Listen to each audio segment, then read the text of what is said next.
Parliament की कार्रवाई चलाने के लिए कौमी असेंबली में 16 अरकान पर मुश्तमिल कमेटी बनाने की करारदाद मुत्तफिका तौर पर मंजूर। करारदाद वजीर इत्तलात अता तारड़ ने पेश की। स्पीकर कौमी असेंबली की मीसाक पार्लियामेंट की तजवीज। कहा पार्टी सरबराह साथ बैठें ना बैठें, अरकान को एक साथ बैठना चाहिए। जातियात से निकलकर अरकान को मसाइल पर बात करने की जरूरत है। पार्लियामेंट की इज्जत और वकार के लिए जो हो सका करेंगे। हुकूमत अकेली पार्लियामेंट को नहीं चला सकती, ऑपोजिशन का भी किरदार होता है। अयाज सादिक का इजहार ख्याल। बिलावल भुट्टो ने तमाम जमातों के अरकान पर मुश्तमिल कमेटी बनाने की तजवीज़ दे दी। जलसा ये भी करेंगे, हम भी करेंगे। आइन की बालादस्ती के बगैर पार्लियामेंट समेत कोई इदारा नहीं चल सकता। चेयरमैन पीपल्स पार्टी का कौमी असम्बली में इजहार ख्याल वाज़ेह किया। PTI को असम्बली छोड़ने से बहुत मना किया। आज खुद तो भुगत रहे हैं, मुल्क भी भुगत रहा है। तहरीक इंसाफ अपने बानी चेयरमैन का केस लड़े, लेकिन पहले ऐवान में आकर आवाम की खिदमत करें। फर्क नहीं पड़ता आपका लीडर जेल में है, फर्क नहीं पड़ता किसी ने मेरे वालिद और वालिदा पर तनकीद की। अगर आपस की लड़ाई में लगे रहे तो मुल्क आगे कैसे बढ़ेगा? चेयरमैन पीपल्स पार्टी का सवाल। महंगाई कम करने पर हुकूमत को सराहने का मशवरा। सीनियर सियासतदान अख्तर मेंगल के इस्तीफे पर मायूसी का इजहार। पार्लियामेंट के वकार को किसी सूरत मजरूर नहीं होना चाहिए। ऐवान की कार्रवाई को बेहतर अंदाज में चलाना जरूरी है। मिलकर रास्ता निकालना होगा। रेड लाइन क्रॉस करना किसी के हक में बेहतर नहीं। नायब वजीर आजम इसहाक डार का कौमी असेंबली में खिताब। कहा मीसाक जमहूरियत से नून लीग और पीपल्स पार्टी में सियासी तलखियां खत्म हुई। नकाबपोशों और पुलिस का पार्लियामेंट में आना ठीक नहीं। इख्तलाफात चलते रहते हैं, कभी खत्म नहीं होते। इख्तलाफात को खतरनाक रुख नहीं इख्तियार करना चाहिए। बहैसियत मेंबरान आईनी जिम्मेदारियां पूरी करनी होंगी। ख्वाजा आसिफ का इजहार ख्याल। ऐवान में जो कुछ हुआ, अगर वो लाइन क्रॉस करना है तो जलसे में कई लाइनें क्रॉस की गई। वजीर दिफा ने ऐसी बातों को जमहूरियत, आइन और पार्लियामेंट के लिए खुदकुशी के मुतरादिफ करार दे दिया। PTI के 10 अरकान को जिस तरह उठाया गया, तारीख में याद रखा जाएगा। ऐवान के अंदर की लाइट्स किसने बंद की, इस पूरे वाकये की तहकीकात होनी चाहिए। बैरिस्टर गौहर का मुतालिबा। लगता है हुकूमत एक जलसे की मार है। चेयरमैन तहरीक इंसाफ का कौमी असेंबली में इजहार ख्याल।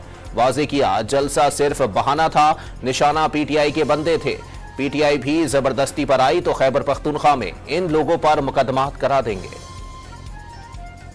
ऑपोजिशन की बातों का ज्यादा बुरा नहीं मानना चाहिए। PTI के दोस्तों के साथ कुछ मजबूरियां भी हैं। उनके रहनुमा जेल में हैं, उन्हें हिदायत लेना पड़ती है। मुस्तफा कमाल का इजहार ख्याल। कहा जाता है कि दूसरों को गालियां नहीं देंगे तो मकबूलियत नहीं होगी। ऐसी मकबूलियत शेर पर सवारी करने की तरह होती है, जब उतरे तो यही शेर आपको खा जाता है। MQM रहनुमा का खिताब। पार्लियामेंट हाउस के अंदर और बाहर से अरकान की गिरफ्तारियों पर स्पीकर अयाज सादिक का एक्शन। सार्जेंट एट आर्म्स समेत 4 सिक्योरिटी अफसरान को 4 माह के लिए मुअत्तल कर दिया।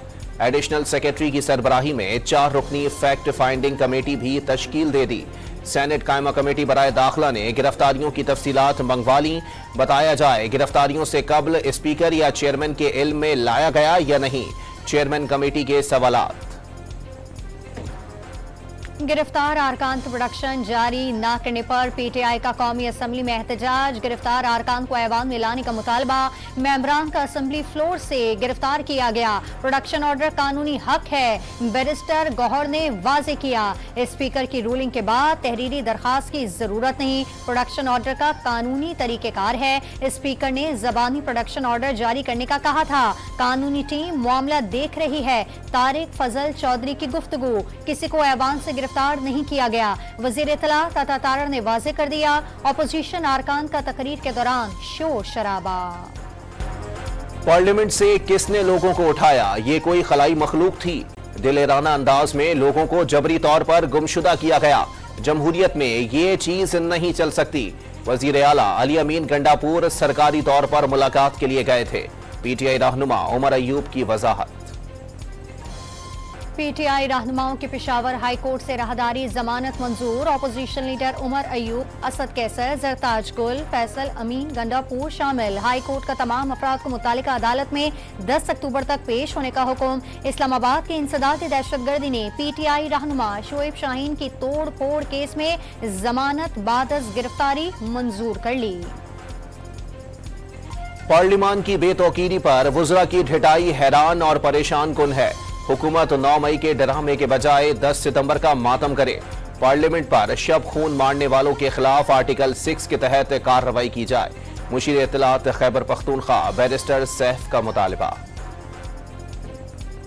एक सियासी जमात के रहनुमाओं का रवैया नामुनासिब है। उनके बयानिए से पाकिस्तान की साख मुतासर हुई। बैरूनी साजिशों का हिस्सा बनने वाले मुआशी इस्तेहकाम की राह में रुकावट है।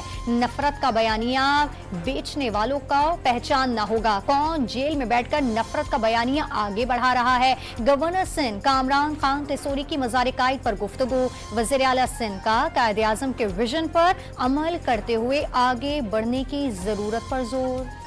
अंदाजा नहीं कर सकते पीटीवी में कितने घोस्ट वर्कर्स काम कर रहे हैं। सालों से लोग घरों में बैठकर तनख्वाह ले रहे हैं। घोस्ट वर्कर्स का इलाज करना है और बेहतरी भी लानी है।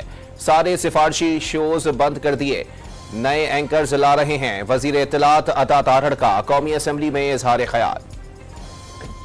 वज़ीर आला पंजाब ने पुलिस के लिए 1 अरब रुपए की ग्रांट की मंजूरी दे दी। एहलकारों को बख्तरबंद बुलेट प्रूफ गाड़ियां और बुलेट प्रूफ जैकेट्स देने की हिदायत। सरहदी पुलिस को जदीद तरबियत दी जाएगी। एहलकारों को बॉडी कैंप लगाने का फैसला। ऑन ड्यूटी पुलिस एहलकारों के सोशल मीडिया और कैमरे के इस्तेमाल पर सख्त पाबंदी आयद।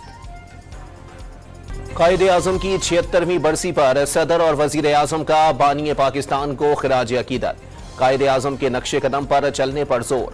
गवर्नर वजीर आला मुराद अली शाह और सिंध काबीना की मज़ार कायद पर हाजिरी, फातिहा खानी की और फूल भी रखे। वज़ीर आज़म नवाज शरीफ की अहलिया बेगम कुलसूम नवाज की आज 6ठी बरसी मनाई जा रही है। बेगम कुलसूम नवाज परवेज मुशर्रफ की आमरीत के दौर में मजबूत और आईनी सियासी किरदार बनकर सामने आई। 2000 में जिलावतनी में भी झेलना पड़ी।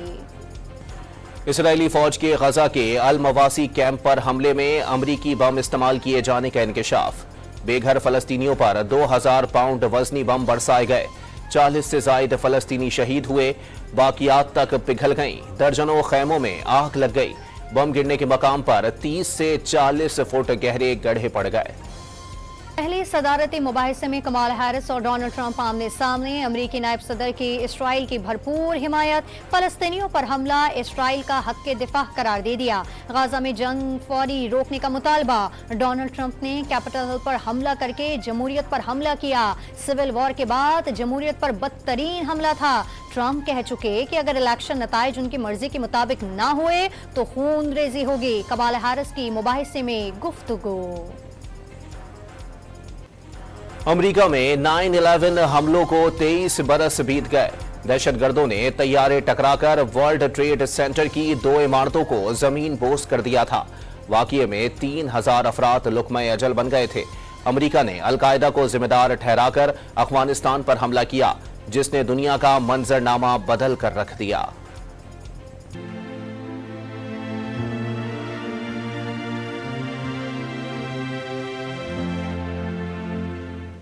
सानिया बल्दिया फैक्ट्री को 12 बरस बीत गए। 20 करोड़ रुपए भत्ता देने से इनकार पर फैक्ट्री में आग लगाई गई, जिससे 264 अफराद लुकमा अजल बने। मालिकान ने भत्ता मांगने का एतराफ किया। 2 मुल्जिमान को सजाए मौत सुनाई गई। वफाकी हुकूमत ने सुप्रीम कोर्ट से डैम्स फंड्स की रकम मांग ली। डैम्स फंड्स के पैसे विफाक और वापडा को दिए जाए। एडिशनल अटॉर्नी जनरल की मुतफर्रिक दरख्वास्त। सिंध में मामूल से ज्यादा बारिशें हुई, सड़कें टूट फूट का शिकार हो गईं। मेयर कराची मुर्तजा वहाब ने सड़कें बनाने के लिए हुकूमत सिंध से फंड्स मांग लिए। शहर का नकासी का निजाम हर सूरत दुरुस्त किया जाएगा। वज़ीर आला सिंध मुराद अली शाह की गुफ्तगू। इस्लामाबाद, खैबर पख्तूनख्वा और पंजाब समेत कई शहर जलजले के झटकों से लरज उठे। रेक्टर स्केल पर शिद्दत 5.7 रिकॉर्ड। गहराई 10 किलोमीटर थी। कराची कारसाज हादसे की मुलजिमा की मंशियात केस में दरखास्त जमानत पर फैसला महफूज। मुलजिमा नताशा दानिश की दरखास्त पर फैसला 13 सितंबर को सुनाया जाएगा। एशियन हॉकी चैंपियंस ट्रॉफी में पाकिस्तान ने तीसरे मैच में जापान को सनसनीखेज मुकाबले के बाद शिकस्त दे दी। और बड़ी चोरी के बाद खुफिया फार्म हाउस में छुपने वाले अफराद की कहानी Hollywood thrill film things will be different की झलकियां जारी। 4 अक्टूबर को रिलीज होगी।